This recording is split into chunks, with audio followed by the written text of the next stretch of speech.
What's up, everybody? I'm Tim. I'm Chris. And this is Evil Penguin Games. And this is our top 5 RPGs for the week on Kickstarter. Starting at number 5, we have Retropunk, the cyberpunk role-playing game. This one, it's kind of a weird, futuristic punk feel to it. What I can gather, you're a hacker, and everybody has chips implanted in their head, and then it combines reality with virtual reality, so there's a weird kind of in between. Yeah, like reading it, it's like everyone has the chip in their head. It's just you figured out how to, like, for lack of a term, like jailbreak yours. Like you can do things that other people can't because your chip is just gives you more freedom. Like you can turn off like the tracking, I think is how they put it in the the description. Yeah, it's so that being said too, so like you have the chip where you're not being monitored, but the whole point of the game is to fight against the corporations that are ruling the world. It's, the poor and versus the ruling class. I like, it's like reading through the description, it sounds pretty cool that the whole point is to hurt the mega corporations. Yeah. And if you do something and it doesn't hurt the mega corporation, you don't get experience for it. So like if you go to this whole big thing and this whole like super cool mission and you end up, losing the flash drive that has the data on it, nothing. You get to keep everything you found, but no experience. So, and that was kind of a cool concept to me. It's a very high, like it's a high risk, high reward, where it's not like in, certain like other games that no matter what, you're gonna level up as long as you play. Like if you don't complete the mission, do it, yeah. Which I thought was a really interesting concept. So, okay, coming in at number 4, we've got Twas, the role-playing game before Christmas. So this one is just kind of a fun little all self-contained game. You are basically you're a toy that is fighting Krampus and his minions. It's right before Christmas. Yeah. You can't argue this. Yeah, the artwork is pretty cool. I like the artwork. Like it was it's that perfect amount of like slightly unsettling. There's going through looking at the classes. There's like a cool knight and like a neat little thing, and then there's just like one monkey that stares into my soul, and I can't sleep tonight. So. A clown, which all clowns are evil. Oh. This is documented truth. I've done a study. Documented. So. Mm-hmm. So, it's not documented. I can write it down. Isn't that all it takes? You can't lie on the internet. Nope. Mm-hmm. I'm 7 feet tall. Prove me wrong. But yeah, it looks fun. Like it would be fun. If this is definitely one that I would say I would play it just as a fun get together, right. Things like that. And that's kind of what it says, and like it knows what it is. Like looking at it, it's like play it during the holidays instead of the game you usually play and stuff like that, which just sounds fun to be like. I just love the idea of it's, everyone around the table like, so what does everyone want to play? Like, we can play this, we can play this. And you're just like, I want to fight Krampus. Like, sure, why not? Sounds fun. Like, which I think is just a really cool idea. Forces of Santa Claus and good. Yay. That's a oxymoron. So, number 4 is going to be something that I think is really cool. Number 3. Are we on number 3 already? We're on number 3. I thought number 4 was cool, too. Yeah, number 4, Twas cool.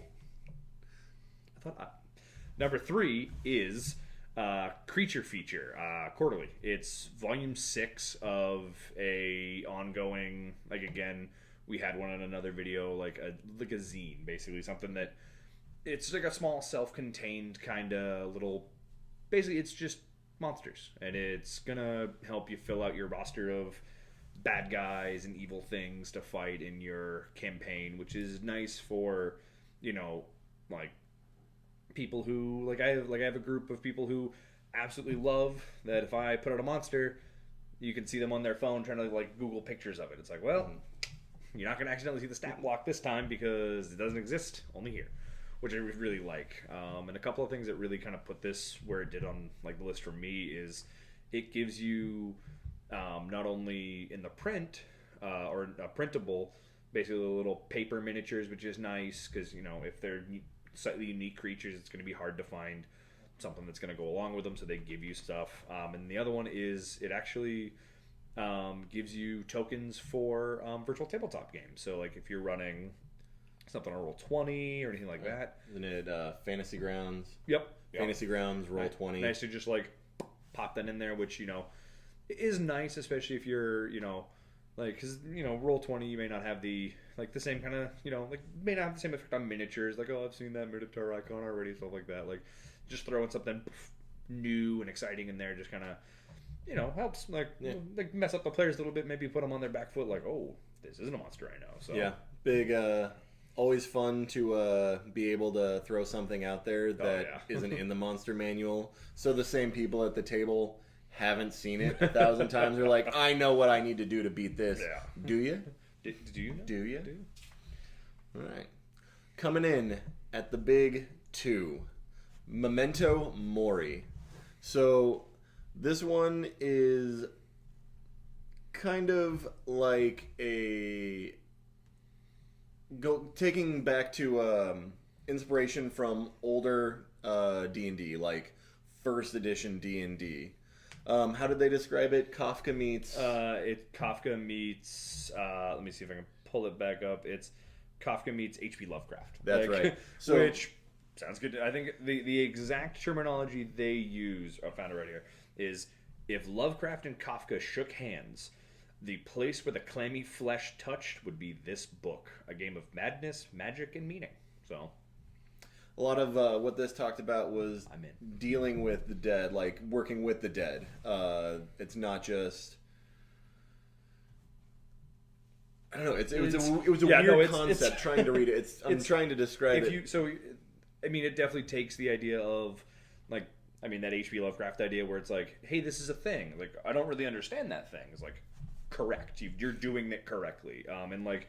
Just by, a quick look through it, it definitely seems, super fun. It gives you, the one thing I love creating characters. I'm one of those people who's like, oh, I'm going to roll a random character, see what happens. And this one gives you the stats and the stuff to make, spirit characters. Those with this, what's cool is because it outright says, if your character dies, the game isn't over. Right. You can then choose to be an ethereal spirit, or you can possess the body of a mannequin and continue your story. Which just sounds like terrifyingly awesome.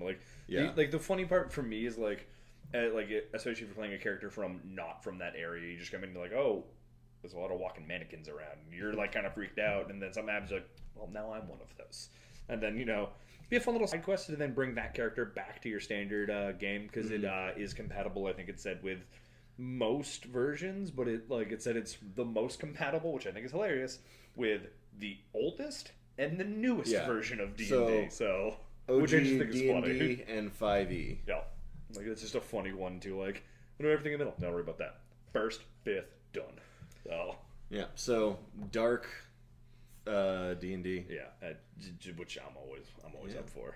And then our number 1, which again I am just so excited for because it just hits all of my favorite just tropes and things like that, is Kisarta. It is a full-fledged rulebook for 5th edition, and it really just... We were kind of talking about dark before. This one it's dark. This doesn't have the rule set to turn your character into a spirit. All of the characters are. Yeah. So, which I just think is awesome. Yeah, it's just it's a campaign book. Yeah. Which I just think is looking at it, it looks really interesting, and it's one of those things where, for me, it scratches that really that you'll hear me talk about a lot, that Dark Souls Bloodborne vibe of the just that super dark and gritty, and you're just fighting monsters that just don't care and just want you to not be around them anymore. And yeah, for me, it talked about everybody's characters are, you just open your eyes and you're essentially in an afterlife. Yeah. But it's really bleak and hard to survive. It's like if you died and then you woke up on hard mode. Right. New Game Plus, basically. It explains that there's, I think, 7 different like areas that you can explore. Like I think I haven't gotten fully into it. It's I will say that out of all of them, this was the one that we were looking at. I'm like, oh, cool, and backing and like a lot of these. This one might happen. One of us is getting this one. Yeah, or both. So it just, and I mean, to me, it looks just super fun, super like fun in that like it just seems like it's gonna push and prod and just push back anytime your character's like, I want to do this. Like, cool. Can you dodge a greatsword? Do I have? Yes, you do. So the monsters looked pretty gnarly on there, like very just creepy, and like it talked about dealing with cults and just the very demonic afterlife type feel to it. So, and I just like, to me, it just looks like a grand old afterlife. So yeah, but 5, 4, 3, 2, 1. Yeah, that's all of them. So with all things on Kickstarter, did 4 twice. It's a ticking clock. If any of these sounded cool to you, we're going to have the links for them down below. You can go check at them, back them, just get the projects out there. And like, just, we're not sponsored by any of these guys. We just think all of them look cool. So it would definitely give, us the other side of, we have our Patreon that we wouldn't say no if you guys wanted to kick a few bucks our way. Definitely get mentioned in the after credits and things like that. So just going to help us do what we do more. Yeah, definitely helps out a ton. We've had a few more Patreons recently. So we thank you. Very much appreciated. Mm-hmm. So, but I think that wraps it up for today. If you're done watching us, go check out these Kickstarters and play some games, guys. And make sure to, let's see if we can do like. Mm-hmm. What's the other thing? Like it. Like the video. We did, yep. What do you do after that? You say things about it. That's commenting. That's what it is. Commenting. And if you did want to know if we're doing something else, I think there is some sort of like subscription you can do. I don't know. Might be a subscribe button you could hit. I just show up here every couple of weeks. Yeah. And he sits me in front of a camera. I don't know what's happening. Weeks. Days. Send help. All right, guys. Thank you so much for watching the video. Have a great day. See ya.